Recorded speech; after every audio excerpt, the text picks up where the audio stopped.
오늘 읽은 말씀은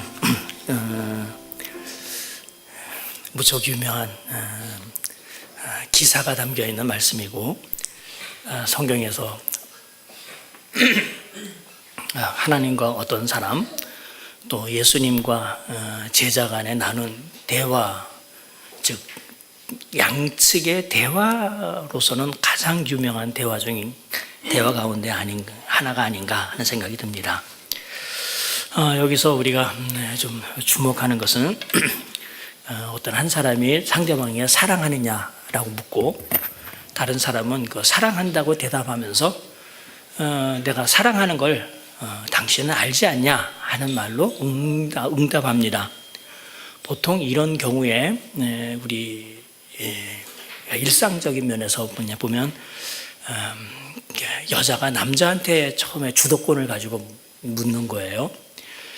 상대방이 그동안 처음에 자기에게 대했던 것과 같이 대하지 않고 약간은 다르게 대하는 걸 보면서 나 사랑하기나 해? 나 사랑해? 이렇게 이제 물으면 상대방은 위축이 돼서 그래 사랑해 라고 하지만 머쓱하게 알잖아 하는 거로 대답을 합니다.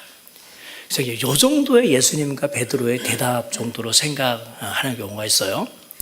여기서 조금 더 발전시키면 이 두 사람의 대화가 그냥 사랑하느냐, 네 사랑한다 합니다 이렇게 대답하는 정도가 아니라, 사랑하냐 묻고 상대방이 사랑한다는 확답을 얻자 처음에 물은 사람이 내 양을 먹여라, 내 양을 쳐라 하는 것으로 응수하는 걸 보니까, 이게 자기 집에 있는 양을 치도록 부탁하려고 하는데 상대방이 정말 사랑하는지 안 하는지를 확인하려고 하는 질문 같아 보입니다. 요즘 이 상황으로 바꿔서 얘기하자면, 어떤 사람이 멀리 여행을 하려고 하는데 자기 집에 키우는 애완묘가 있어요. 고양이를 부탁해, 이런 것처럼 이 고양이를 누구한테 부탁하고 자기가 어떻게 가려고 하는데 못 믿어오니까 너 나 사랑해? 라고 묻고 확인한 다음에 그러면 내 고양이를 부탁해. 이게 한 마리 같으면 이게 좀 이상하다 생각하면 집에 양돈업이나 양계업 하는 사람들 같은 경우 내가 없는 동안에 우리 개, 우리 돼지, 우리 닭 모이 좀 시간 맞춰서 줘. 그걸 부탁할 만한 사람을 생각하다 보니까 자기를 사랑하는 사람에게 부탁해서 이렇게 부탁하는 것 같은 느낌을 받습니다. 여러분 성경 읽을 때 이런 식으로 읽지는 않으셨는지 모르겠어요. 아니면 신앙생활을 만약 오래 하셨다고 한다면 평생 이 본문을 가지고 설교하는 설교를 들으면서 예수님과 베드로와 사이에 나누는 대화가 너가 나를 사랑하느냐? 나는 아가페, 사랑으로 사랑하냐라고 묻고, 베드로는 아가페라고 대답하지 않고 필레오라고 사랑하니까 계속 마음에 안 드는 거예요. 그래서 한 번 더 아가페 사랑하냐고 물었는데 상대방이 그렇지 않고 필레오라고 사랑하니까, 그러면 이제 물은 사람이 한 걸음 양보해서 그렇다면 최소한 필레오 정도의 사랑은 하지 라고 물었더니 그 정도는 할 수 있다고 해서 아가페와 필레오 사랑 간의 무슨 관계를 가지고 이 본문을 설명하는 걸 많이 들어보셨을 거예요.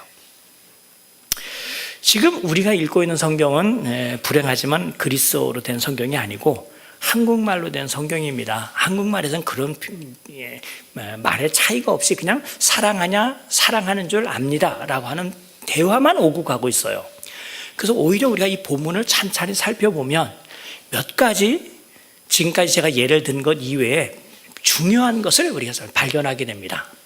첫 번째 예는 사랑하느냐고 묻는 사람이 그냥 사랑하냐 하는 건 사랑을 확인하는 문제가 아니라, 당신이 이것들보다 나를 더 사랑하느냐 하고 사랑함에 비교의 대상을 여기서 선정하고 있다는 것이 우리가 주목이 돼요. 두 번째는 사랑하느냐라고 질문하는 사람의 그 질문을 받고는 대답하는 상대편이, 즉 베드로가 그냥 사랑합니다 아니면 아시잖아요 이렇게 한마디로 이야기하면 될 것을 네 사랑합니다, 내가 사랑하는 줄 아십니다 라고 말한 걸 보니까 이 사람이 과거에 뭔가 캥기는 게 있어서 감추고 싶은 과거가 마치 들킨 양 상대방에게 대답하고 있다 하는 생각을 우리가 하게 됩니다. 세 번째, 이 대화가 3번 연속된다는 거예요. 똑같은 대화입니다.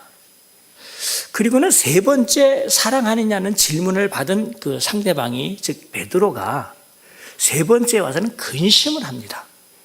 말하자면 자기의 감추고 싶은 것 아니면 과거의 어떤 사건, 이건 좀 들춰내지 않았으면 좋겠는데 이분이 계속 3번 똑같은 질문하는 걸 보니까 틀림없이 나에게 그냥 사랑하느냐에 묻는 것이 아니라 과거에 자기가 했던 행동, 즉 들춰내고 싶지 않은 행동을 염두에 두면서 끝까지 이 문제를 나한테 확인하려고 한다는 느낌을 받게 돼요.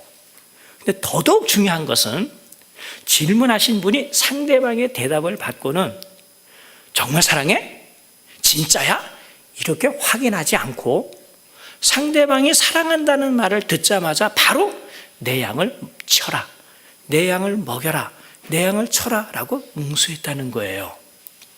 그렇다면 앞에서 아까 이야기한 거에 비춰본다면 이게 내가 내가 너에게 사랑하는 것을 확인하고 싶은데 아가페 사랑을 사랑하니? 전 필리오밖에 사랑하지 못했는데요 라고 하는 문제는 여기서 사라져요.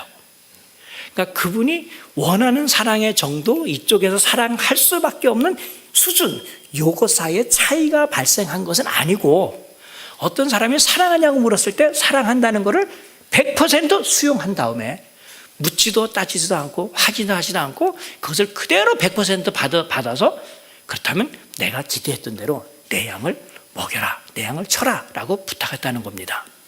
사실 이것이 무척 중요해요. 그렇다면 이분은 내 양을 치게 하기 위하여 상대방이 그 치는 자격을 가지고 있는 것을 확인한 질문을 하고 있다고 우리가 생각할 수밖에 없습니다. 여기서 우리가 이 본문을 오늘 제가 강의하면서 초점을 맞추려고 하는 주제에 들어왔어요. 이 이야기는 3절에 걸쳐서 똑같은 내용이 반복되는데 여기서는 큰 주제, 사랑하느냐 사랑합니다라는 사랑 주제와 내 양을 쳐라, 내 양을 먹여라, 내 양을 쳐라라는 양을 돌보는 것과 관련된, 즉 목자가 하는 일과 관련된 주제가 이 이야기의 무척 중요한 주제라는 사실입니다. 또 하나, 이것이 요한복음에 있고 더군다나 요한복음 맨 마지막 부분, 즉 요한복음을 마무리하는 21장에 있다고 하는 사실이 무척 중요해요.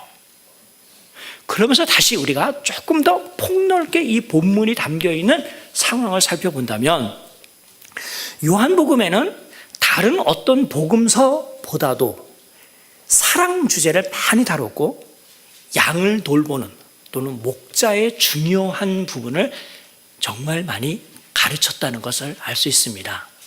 그렇다면 오늘 이 예수님과 베드로가 나눈 이 주제는 요한복음에서 다뤘던 바로 이 두 주제, 사랑 주제와 목자 주제, 양을 돌보는 주제를 마무리할 뿐만 아니라 요한복음 전체를 마무리하는 무척 중요한 대화라는 것을 알 수 있어요. 자, 이제 우리가 찬찬히 이것을 살펴보겠습니다.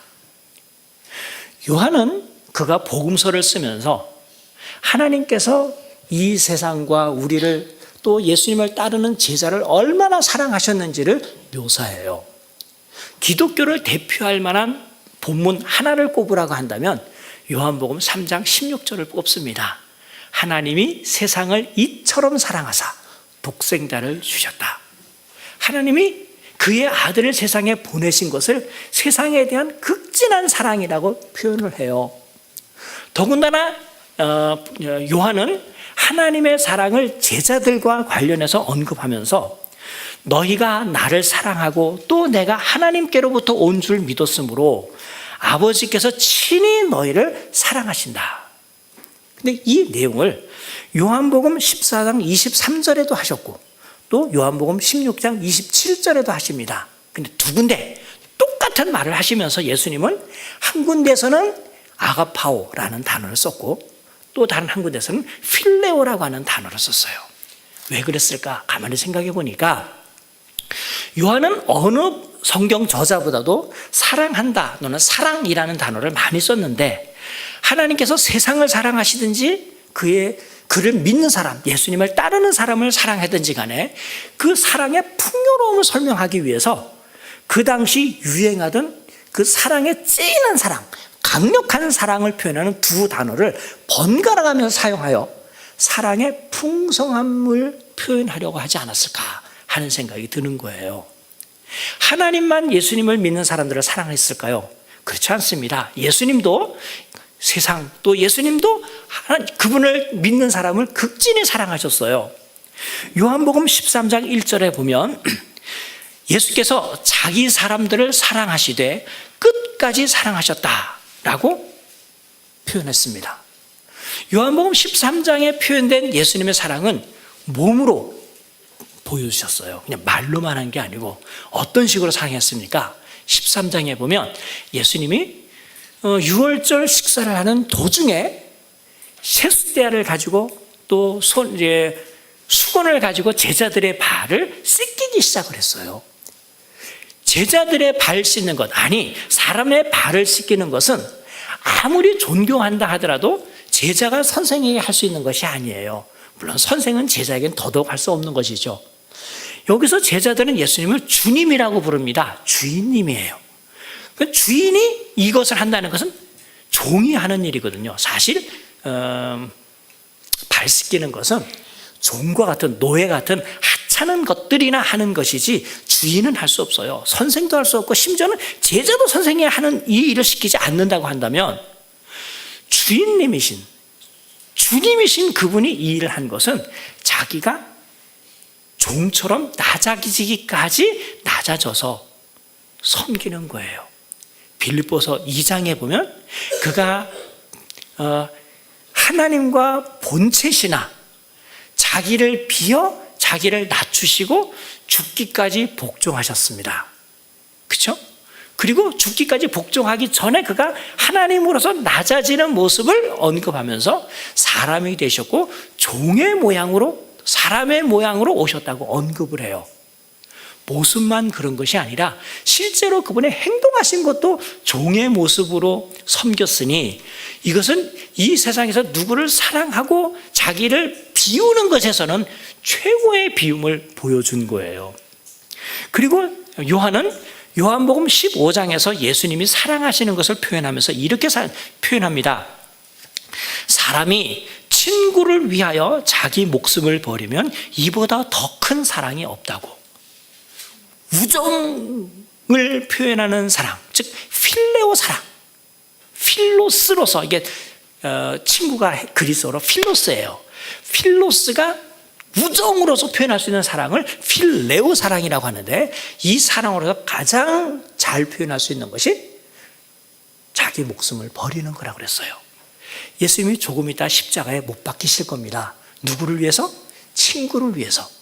그렇다면 예수님은 이 땅에 있으면서 가장 훌륭한 사랑을 보인 거예요.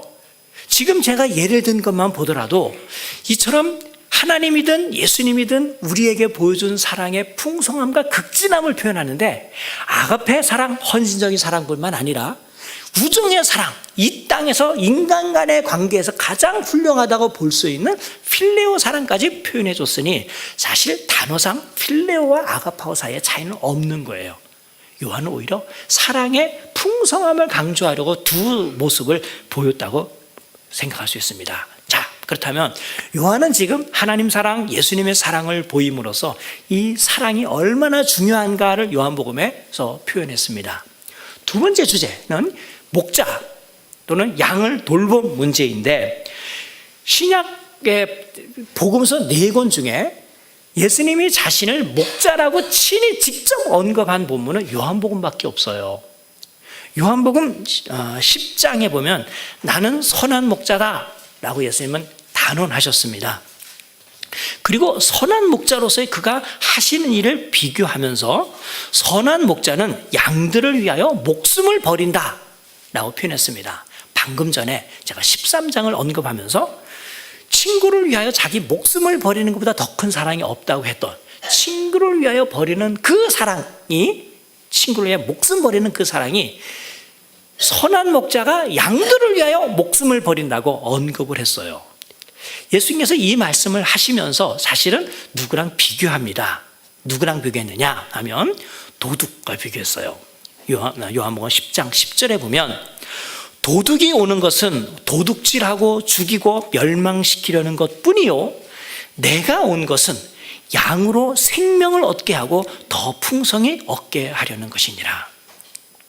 삭구는 목자가 아니요 양도 제 양이 아니기 때문에 이리가 오는 것을 보면 양을 버리고 달아나기 마련이지만, 그렇게 되면 이리가 양을 물어 해치게 될 것입니다. 바로 이 나쁜 목자들은 양을 돌보는 것 같이 했지만 자기 한 목숨이 귀하기 때문에 어떤 위험한 상황에서 양을 돌보려고 자기 목숨을 버리지 않습니다. 아니, 자기 목숨을 버리는 것은 고사하고 오히려 주인을 속여가면서 양을 빼돌리는 일이 허다했어요. 우리는 하도 예수님의 사랑, 또 하나님의 사랑을 목자로서의 사랑이라는 것을 보여주니까 이스라엘 사람들은 목자의 직업을 무척 고상하게 여길 것 같았지만 실제 사회적인 면에서 목자의 직업은 가장 천하고, 우리식으로 하면, 글쎄 여기 부모님이 그런 출신이 있으면 용서해 주세요, 백정 직업보다 더 나쁘게 여겼어요. 걔네들은 사기꾼, 즉 목자 이퀄 사기꾼, 이퀄은 영어구나, 목자는 사기꾼, 이런 등식이 성립할 정도로 아주 목자를 나쁘게 여겼습니다. 왜? 이런 일이 허다하니까, 주인을 속이고 양들을 빼돌리는 그런 일들이 너무나 많았기 때문이에요. 그래서 그 당시 사람들이 잘 알고 있는 이 목자들이라는 것은 나쁜 목자들입니다. 예수님께서는 그들과 비교하면서 그들과 다르게 나는 선한 목자로서 양을 위하여 오히려 내 목숨을 준다라고 말씀하셨어요. 왜 예수께서 자신을 이렇게 선한 목자라고 표현했을까? 이것을 이해하기 위해서는 구약 성경에서 목자와 관련하여 언급한 것, 방금 전에 제가 설명한 당시 목자들이 양에 대하여 어떻게 하는지와 관련된 본문을 우리가 살펴보면 도움이 될 것입니다. 에스겔 34장에 보면 이스라엘 백성들이 오랜 역사 기간, 즉 가나안 땅에 정착하여, 만약 이것이 1500년쯤이라고 한다면, 1450년쯤이라고 한다면 그때부터 바벨론의 포로로 잡혀갈 때까지 주전 580년, 약 한 800년 기간을 가나안 땅에서 살고 있었어요. 그러면 그것을 지내면서 그들이 하나님께서 주신 복을 많이 누렸습니다마는 역사 중간중간에 그들이 하나님을 배반하여 결국 하나님은 그들을 심판하셨고 바벨론의 포로로 잡혀갔습니다. 이해를 못했어요. 어떻게 하나님이 우리를 버릴 수 있지? 가나안 땅에서 내쫓을 수 있지? 에스겔은 포로기에 있는 사람들 가운데 있으면서 그들이 왜 포로에 와 있는지를 설명합니다. 근데 그 원인 중에 하나가 이스라엘의 목자가 목자 노릇을 잘못했기 때문이라고 설명하는 거예요. 여기서 말하는 목자는 진짜 양치는 목자가 아니고 이스라엘의 종교 지도자들, 정치 지도자들을 가리켜요. 왕, 심지어는 선지자, 제사장들까지 하나님께서 이스라엘 백성, 즉 자기 백성을 맡아 돌보며 말씀으로 인도하고 그들을 하나님께로 잘 인도하라고 부탁한 그 종교적, 정치적 지도자들이 자기들이 해야 할 일은 하지 아니하고 양들을 마구 대했습니다. 그것을 목자가 양에 대해서 하는 태도에 빗대어서 표현하고 있는 거예요. 에스겔 34장 2절은 이런 말로 시작합니다. 목자들이 양떼를 먹이는 것이 마땅하지 아니하냐?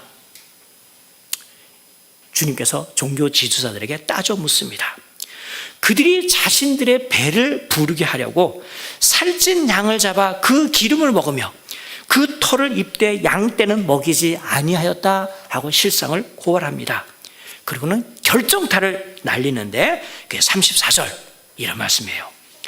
너희는 그 연약한 자를 강하게 아니하며 병든 자를 고치지 아니하며 상한 자를 싸매주지 아니하며 쫓기는 자를 돌아오게 하지 아니하며 잃어버린 자를 찾지 아니하고 다만 포악으로 그들을 다스렸도다.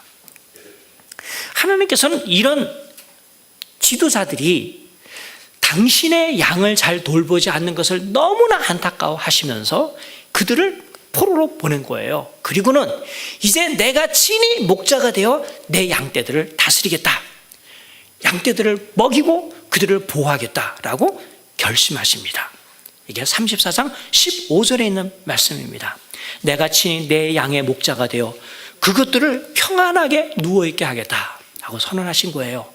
그러고 나서 하나님은 또한 하나님의 양을 돌볼 목자를 보내요. 하나님의 심정으로 양을 돌보게 하겠다고 약속하셨습니다. 내가 한 목자를 그들 위에 세워 먹이게 하리니 그는 내 종 다윗이라. 그가 그들을 먹이고 그들의 목자가 될 것이니라. 주전 600년경에 주셨던 이 말씀. 그러나 600년이 지나도록 이 땅에 하나님이 보내시겠다고 하는 다윗과 같은 목자가 등장하지 않았습니다. 그러니까 이 약속이 있은 이후 600년 동안 여전히 하나님의 백성들은 다른 목자들에 의하여 탄압을 받게 되고 포악 속에 있게 되었습니다. 예수께서 이 땅에 오셔서 백성들을 보았을 때도 전혀 상황은 다를 바가 없었습니다. 하루는 예수님이 나가서 복음을 전하려고 하는데 남자들만 5,000명이 예수님을 따라다녔어요. 어느 날은 남자들만 4,000명이 예수님을 따라다녔어요. 미안해요. 여자는 빼서 그 당시 세계관을 가지고 이야기하는 거예요. 여자까지 셌다고 한다면 몇몇 명이 우르르 몰려다니는 겁니다. 예수께서는 그 허다한 무리가 예수님께 오는 것을 보면서 이런 마음을 가지셨어요. 목자 없는 양같이 고생하며 기진한 것을 보면서 마음에 불쌍히 여기는 마음, 창자가 끊어지는 듯한 애틋한 마음을 가지셨다라고 표현합니다. 그 당시에도 여전히 백성들은 종교적인 면에서 하나님의 말씀의 인도를 받지 못하고 경제적인 공급도 받지 못하고 있었던 상황입니다. 오히려 그들은 종교 지도자들의 착취의 대상이 되기도 했습니다. 서기관들마저 과부의 가산을 삼키는 자라고 예수께서 비판하셨습니다. 성전을 짓는다는 명목으로, 성전을 풍요롭게 한다는 명목으로 온갖 금전을 요구하면서 사람들을 착취했지만 정작 그들에게 영적인 공급과 물리적인 공급은 생각하지 않고 있었다는 말입니다. 요즘도 달라진 것 같지 않습니다. 지금 올 한 해를 마무리하면서 우리가 오늘 한 해를 돌아보면 그 전에도 그랬지만 특별히 올 한 해는 우리 한국을 대표한다고 보통 생각하는, 죄송한 말이지만 세상 사람들은 여전히 눈에 보이는 가시적인 것을 중요시 여겨요.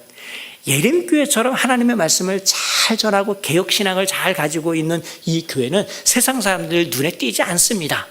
오히려 서초동이나 어떤 큰 도시 중앙에 엄청나게 큰 예배당을 짓고 있는 교회가 요즘의 한국교회를 대표한다고들 생각하는 거예요. 그러니까 많은 사람들이 교회, 한국교회 그러면 주시하는 것은 자그마한 예림교회가 아니라 겉으로 보이는 규모가 큰 그 교회를 주시하는 거죠.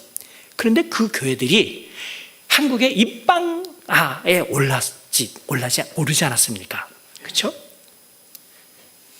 세습 문제, 비리 문제, 사회의 법규를 어겨가면서까지 뭐 하는 것, 이런 것들로 인해 사람들에게 아주 조롱감이 되고 있어요.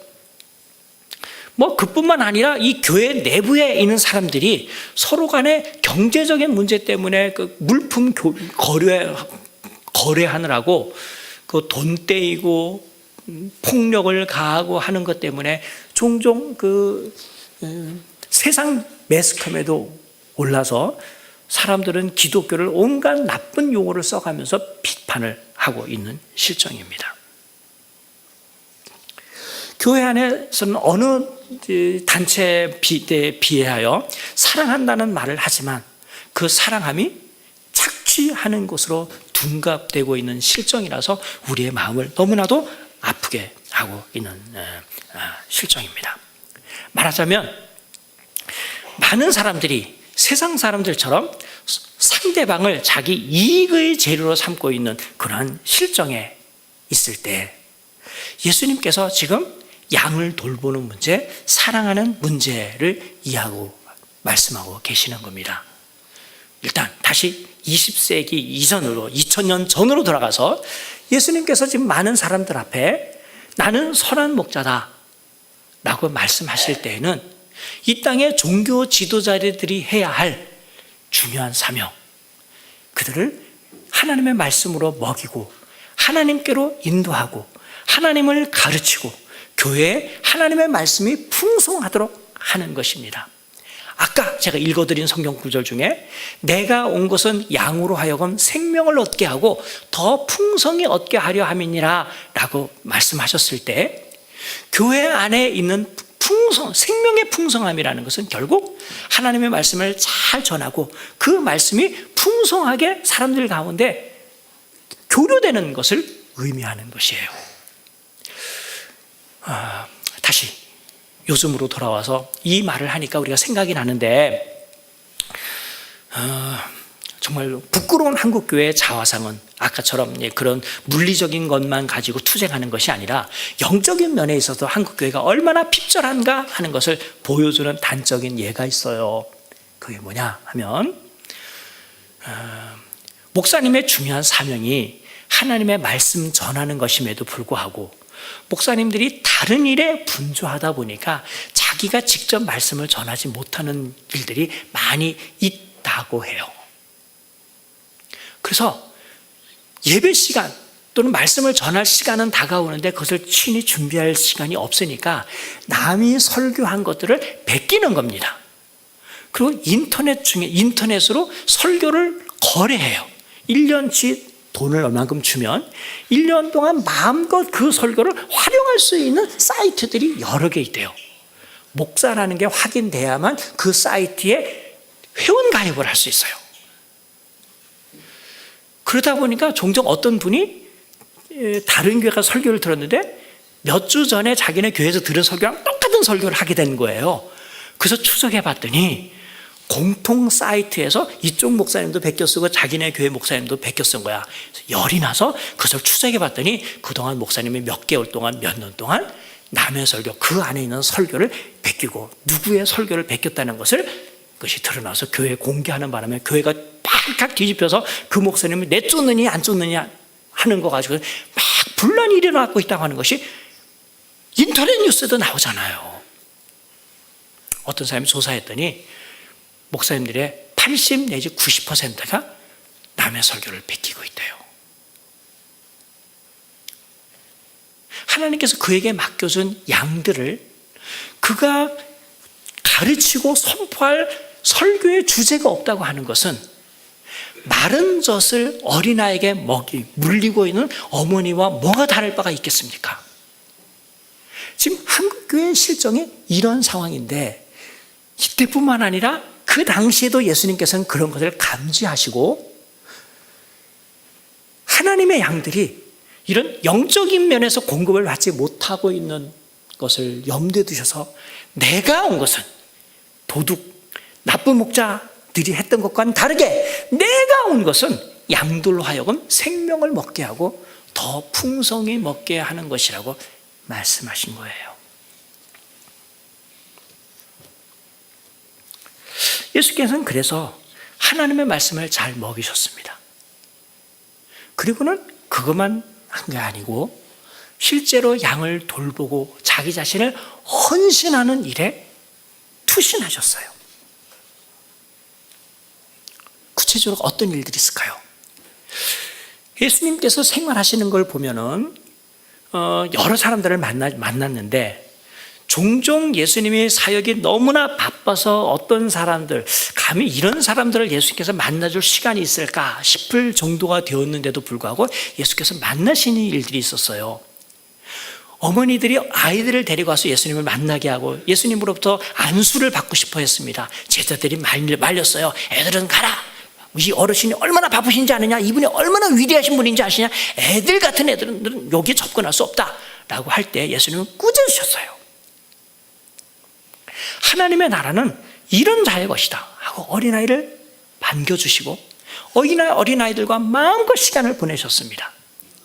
많은 사람들은 세리와 죄인들은 예수님처럼 고상한 분에겐 접근하지 못한다고 생각했어요. 그래서 그동안 종교 지도자들은 그런 사람들을 돌보지 않았어요. 사실 누구보다도 도움의 손길이 필요한 그 죄인들에 대하여 종교 지도자는 거리를 두고 있었습니다. 그러나 예수님은 세리와 죄인의 친구라고 할 정도로 그들과 시간을 많이 보냈어요. 예수님이 병을 잘 고친다고 생각하니까 많은 사람들이 모든 각색 병든 사람들을 다 예수님께 데리고 왔어요. 예수님은 피곤도 잊은 채, 잠도 못 주무신 채, 그래서 예수님이 혼자 있을 때는 그냥 지금 우리 식으로 한다면 베개만 되면 골아 떨어지듯이 예수님이 그런 피곤함을 가졌음에도 불구하고 예수님 앞에 찾아온 병든 자들을 다 고치셨습니다. 말하자면 예수께서 비유로 말씀하셨던 것, 양 100마리 중에 한 마리를 잃었을 때 진짜 선한 목자라고 한다면 그 한 마리를 찾을 때까지 찾지 않겠느냐 하신 것을 예수님은 병자를 고치거나 죄인을 만나거나 어린아이들을 만져주시는 그 일에 예수님은 피곤한 것도 잊은 채 친히 양들을 돌보셨습니다. 이것이 양에 대한 목자의 사랑과 배려와 보살핌이 아니면 무엇이겠습니까? 여기에 하나 더 예수께서 양에게 보여주신 지극한 사랑을 자기 목숨을 버리는 것, 제 이를 때까지 사랑하신 것이었습니다. 이쯤 되면 우리는 이런 바람이 있어요. 이런 목자께서, 이런 선한 목자께서 영원히 이 땅에 계셔서 우리에게 그러한 사랑을 보여주셨다면 얼마나 좋았을까. 근데 실제로 예수님은 이 땅에 33년 정도까지밖에는 사시지 않으셨고, 그도 사람들과 이런 식의 접촉을 하면서 사랑을 보여준 것은 불과 3년밖에 되지 않습니다.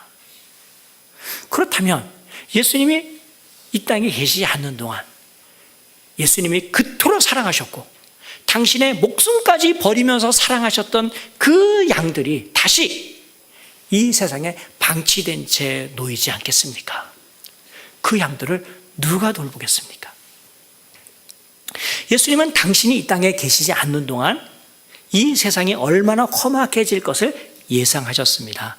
사탄이 너희를 밀가부로 하려고 요구하였다라고 말할 정도로 이전보다도 더 예수님을 믿는 사람들, 하나님의 양들은 사탄의 공격의 표적이 되었다는 것이죠. 베드로 사도 나중에 훗날 이것을 쓴 예수님 말씀을 듣고 예수님과 함께 있고 그랬던 베드로가 편지를 쓰면서도 이런 말을 해요. 베드로전서 5장 8절에 너희 대적 마귀가 우는 사자같이 두루다니며 삼킬 자를 찾는다 라고 말했습니다. 바울 사도는 예수님을 한 번도 뵌 적이 없었지만 예수님의 사랑이 어느 정도인지를 알고 나서 그가 예수님의 복음을 세상 곳곳에 전했습니다. 마음 같아서는 땅 끝까지 전하고 싶은 마음이 있었습니다. 할 수 있는 한 어쨌든 최대한 널리 복음을 전했어요. 그리고는 이제 그 복음을 전하는 것을 마치고 예루살렘으로 돌아오는 도중에 에베소에 있는 장로들을 만나 이렇게 부탁합니다. 성령이 그들 가운데 여러분을 감독자로 삼고 하나님이 자기 피로 사신 교회를 보살피게 하셨습니다. 내가 떠난 후에 사나운 이리가 여러분들에게 들어와서 이 양떼를 아끼지 아니할 것입니다. 그럼 어떻게 될까요? 장로님들은 주님께서 피로 값주고 사신 그 양들을 자기 목숨을 바쳐서 사랑하고 돌봐야 할 책임이 있다는 겁니다. 다시 이 양들은 인간 목자의 손에 맡겨졌어요. 요한복음 21장은 바로 인간 손에 맡기는 바로 그 처음 시작 즈음에 주신 말씀입니다. 예수께서 양들을 위하여 자기 목숨을 버려 양을 위한 목자의 지극한 사랑을 실증해 보이고 나서 이제 이 세상을 떠나고 이 세상의 인간 목자가 다시 예수님이 사랑했던 그 양들을 돌봐야 되는 그런 상황 속에서 대표자로 지목한 사람이 바로 베드로입니다. 베드로에게 묻는 거예요. 근데 이 물음이 단지 그냥 연인 관계에서 너 정말 나 사랑해? 사랑하는 거 알잖아. 이런 식의 단순한 그냥 물음이 아니에요. 이미 예수님께서 최대한 보여주셨던 양에 대한 그 사랑을 이젠 바통을 인간에게 넘기면서 과연 그 인간이 이전에 에스겔 선지자를 통하여 하나님께서 한탄하셨고 꾸짖었던 그런 일이 되풀이되지 않기 위해서 예수님 당시의 정치 종교 지도자들이 도둑처럼 이리처럼 양떼를 포악스럽게 다스리지 않도록 하기 위해서 그들에게 묻는 겁니다. 정말 예수님을 사랑하는 그 사람이 예수님이 사랑한 그 양들을 돌볼 수 있다고 예수께서 그러한 사람에게 예수님을 사랑하는 그 사람에게 예수님의 양을 맡기고 싶어하는 마음에서 이 말씀을 하는 겁니다. 그런 점에서 지상에 있는 목자들도 예수님이 당신의 양을 위하여 목숨을 버린 것과 같은 그런 사랑이 있어야 되는 거예요. 베드로에게 이것을 깨닫게 하려고 예수께서 베드로에게 질문합니다. 그런데 예수님은 지금 이때만 이런 말씀을 하신 것이 아니라 불과 몇 달 전에 제자들이 있는 가운데서 이렇게 말씀하셨어요. 누구든지 나를 따라오려거든 자기를 부인하고 자기 십자가를 지고 나를 좇을 것이니라. 마태복음 16장 24절에 있는 이 말씀은 3절 전에 석절 전에 예수께서 이렇게 말씀하셨어요. 3절 전이에요. 21절 16장 21절에서 내가 또는 인자가 예루살렘에 올라가 종교 지도자들에게 고난을 받고 죽임을 당하고 사흘째 되는 날에 다시 살아나야 할 것이다 라고 말씀했습니다.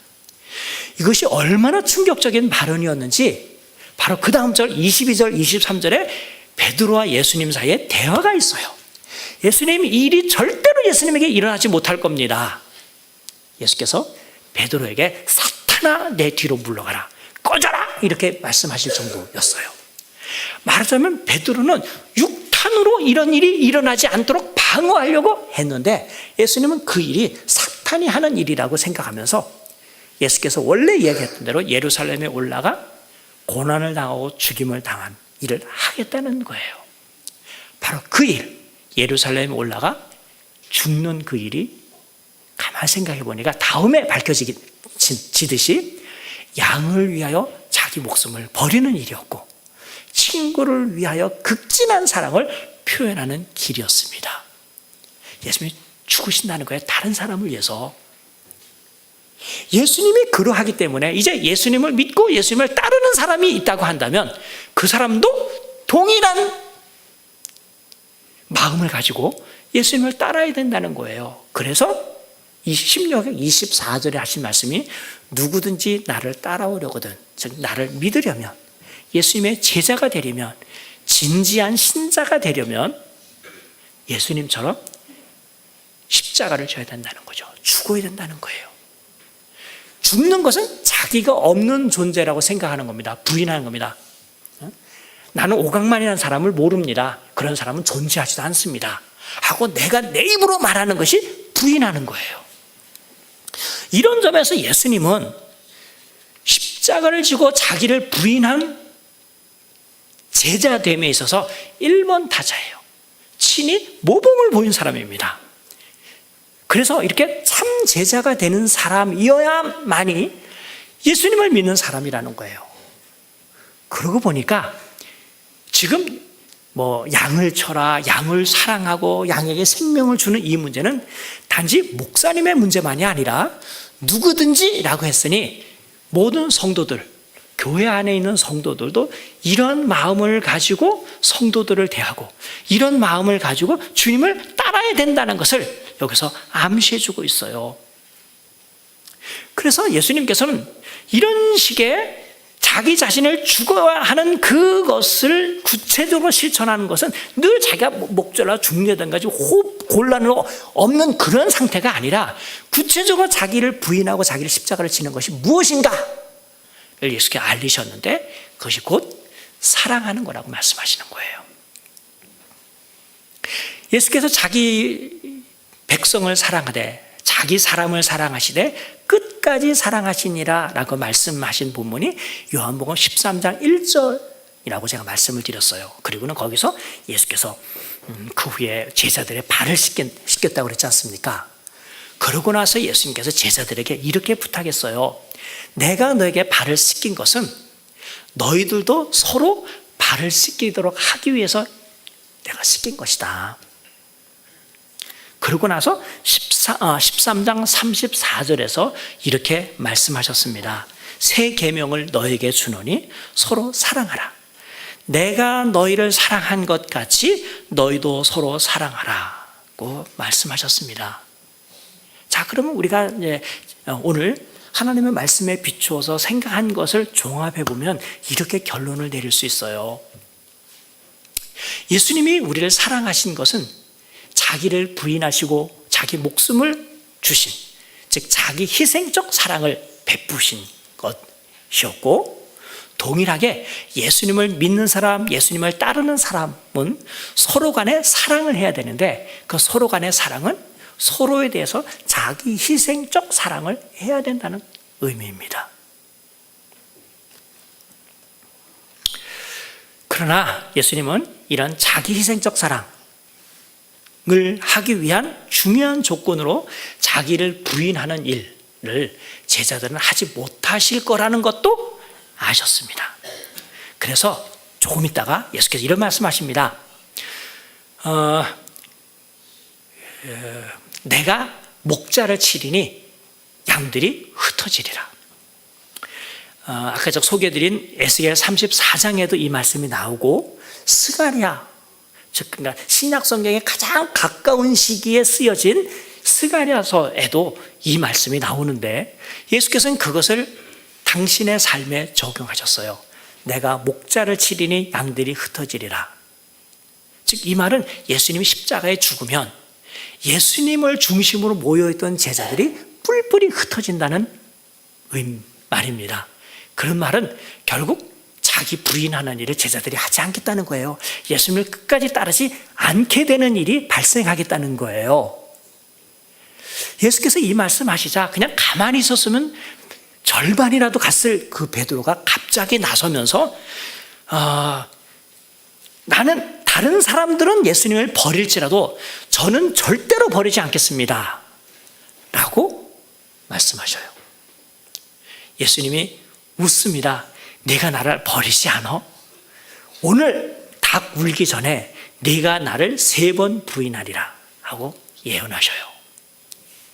예수님은 예수님을 따르는 사람에게 자기를 부인하라고 했는데 정작 예수님을 따르는 그 사람은 자기를 부인하지 않고 상대방을 부인하게 될 거라고 예수님은 말씀하셨던 거예요. 베드로는 맹세까지 합니다. 절대로 그런 일이 없을 겁니다. 난 절대로 예수님을 부인하지 않습니다. 모른다고 하지 않을 겁니다. 바로 그 다음 날, 그날이에요. 그날 밤중에 예수님이 잡혀갔어요. 베드로는 예수님이 잡혀가는 집까지 쫓아갔는데 그때 베드로를 알아본 한 여자 하인이 당신도 저 사람 편이죠? 그럴 때 나는 저 사람을 모르고 하고 첫 번째 부인합니다. 불을 쬐고 있는데 다른 사람이 와서 당신이 말하는 말, 억양을 보니까 당신도 갈릴리 사람 같은데 저 갈릴리 사람이랑 같은 편이죠? 그러니까 나는 모르라고 이야기를 해요. 다시 그 여자가 와서 지금 내 똑똑히 보는데 아까 저 사람이랑 같이 있는 걸 내가 봤어. 하자 베드로가 뭐라고 그래요? 맹세까지 하면서 난 저 사람을 모른다고 이야기합니다. 새벽녘이에요. 닭이 울었습니다. 베드로는 그 순간 예수님을 쳐다보고는 그 집안을 뛰쳐나가 통곡했어요. 3번 예수님을 부인한 거예요.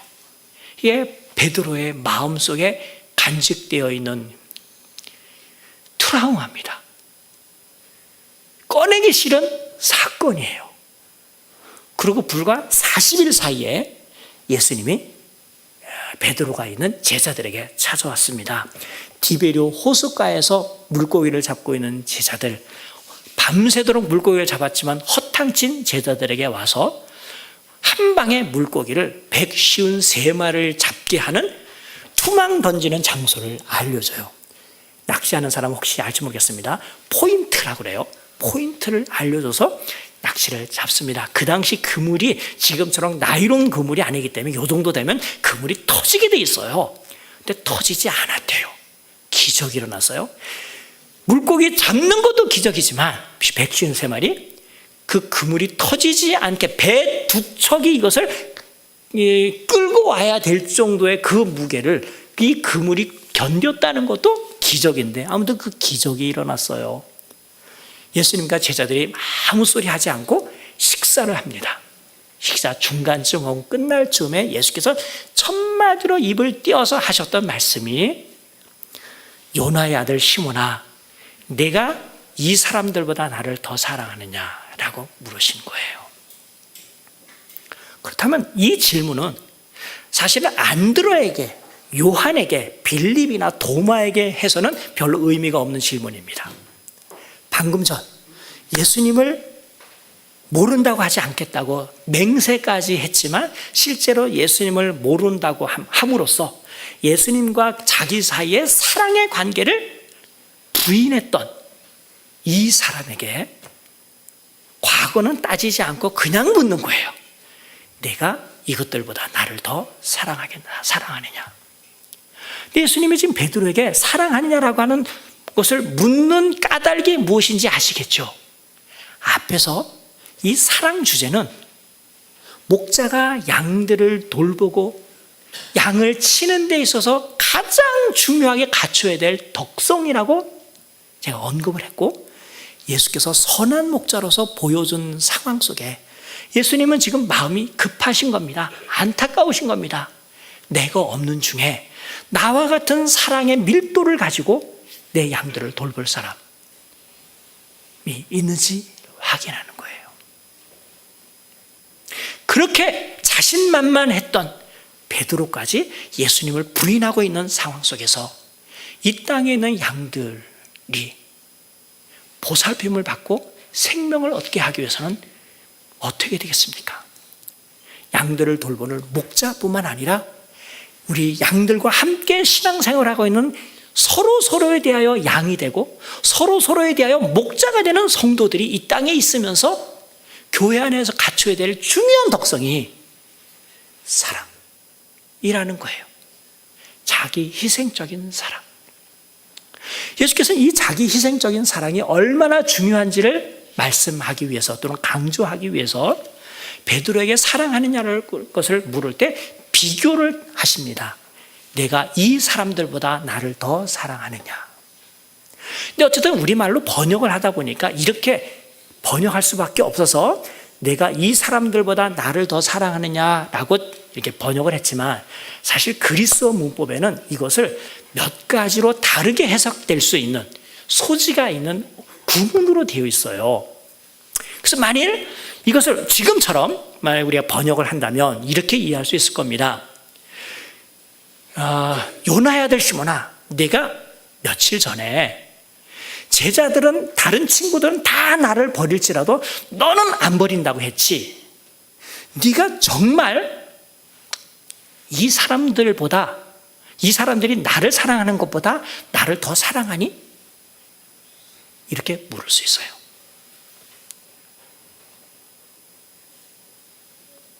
만일 여러분들이 주님에 대한 사랑이 경쟁적으로 다른 사람들보다 자기가 더 사랑한다면 누구나 다 1등으로 사랑하겠죠.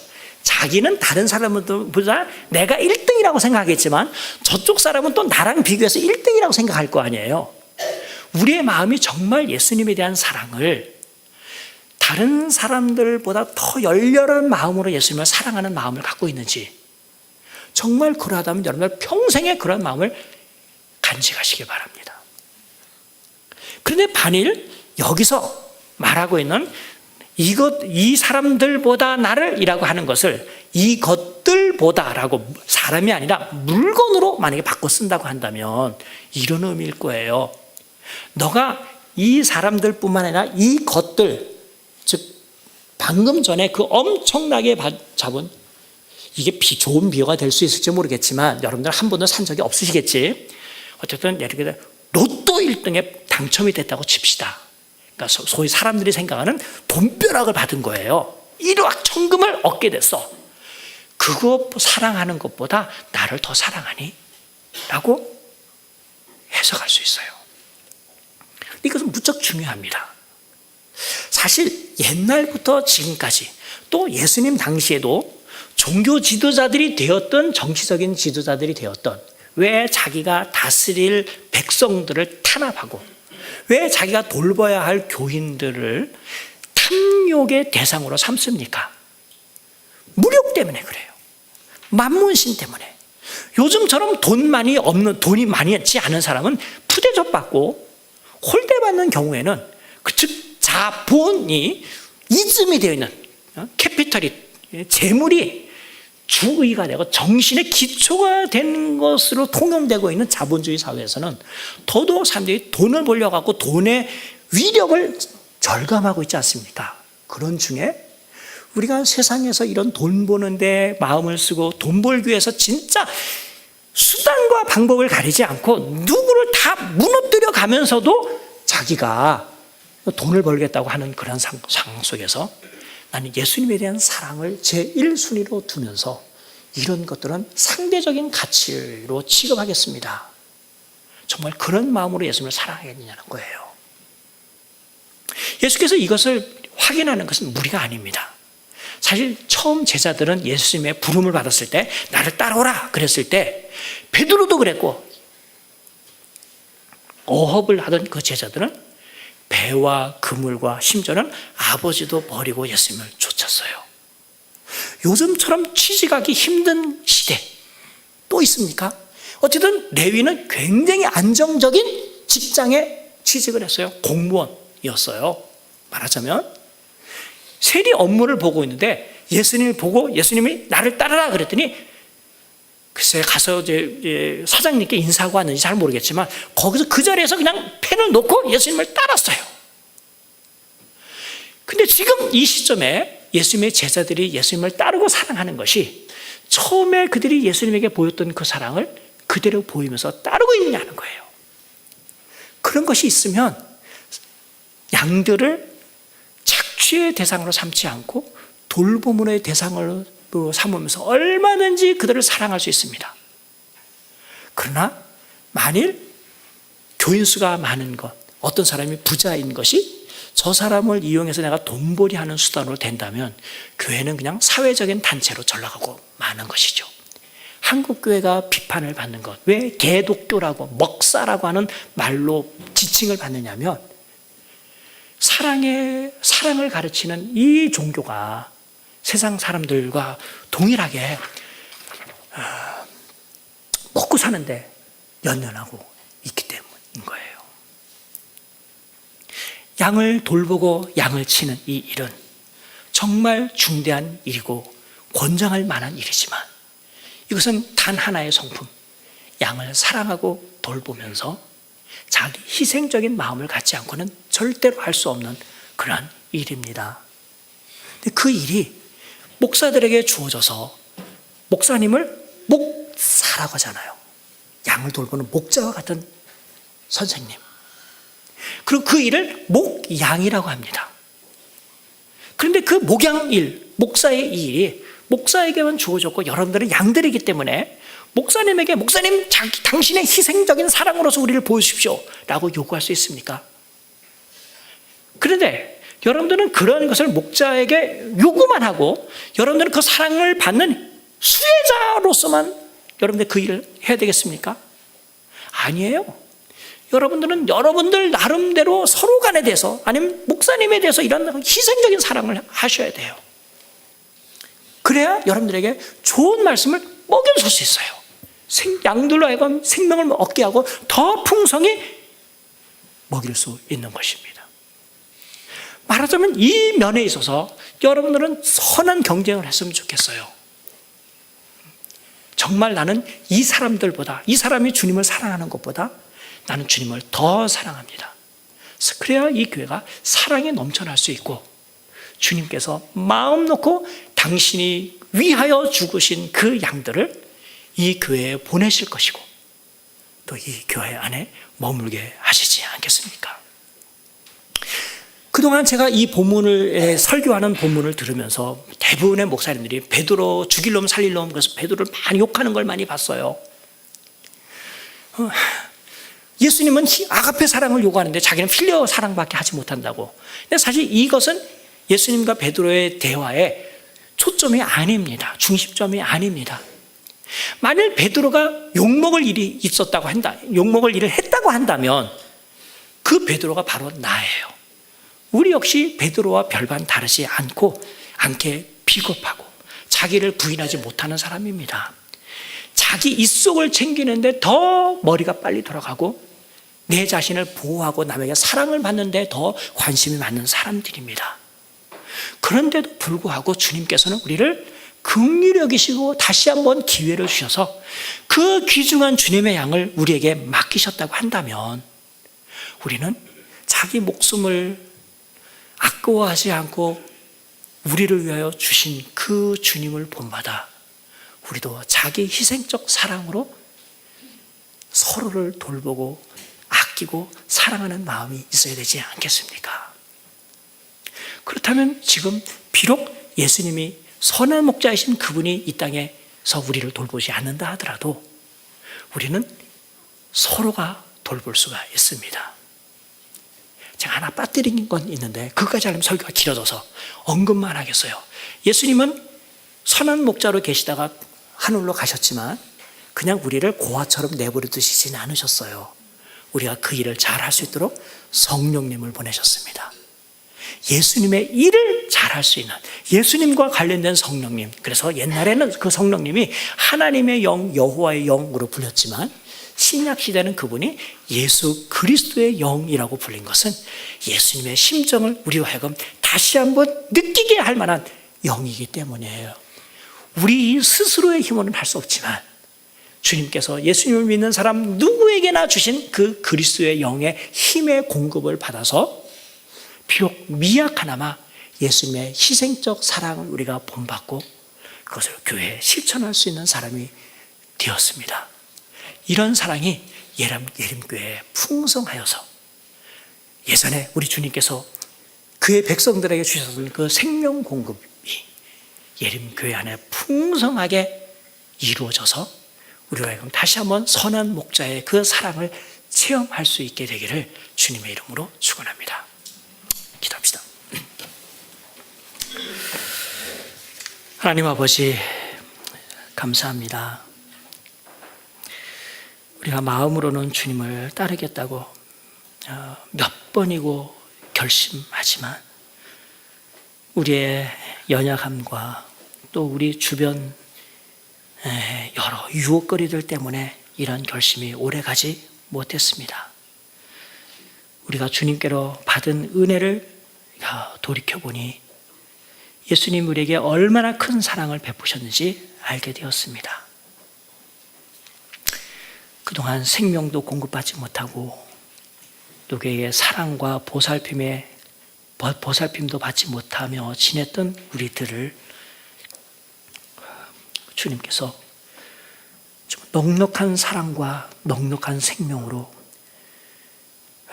공급받고 우리와 하여금 성장하게 하기 위하여 예수님이 자기 목숨을 드릴 정도의 사랑을 우리에게 공급하셨다는 것을 알게 되었습니다.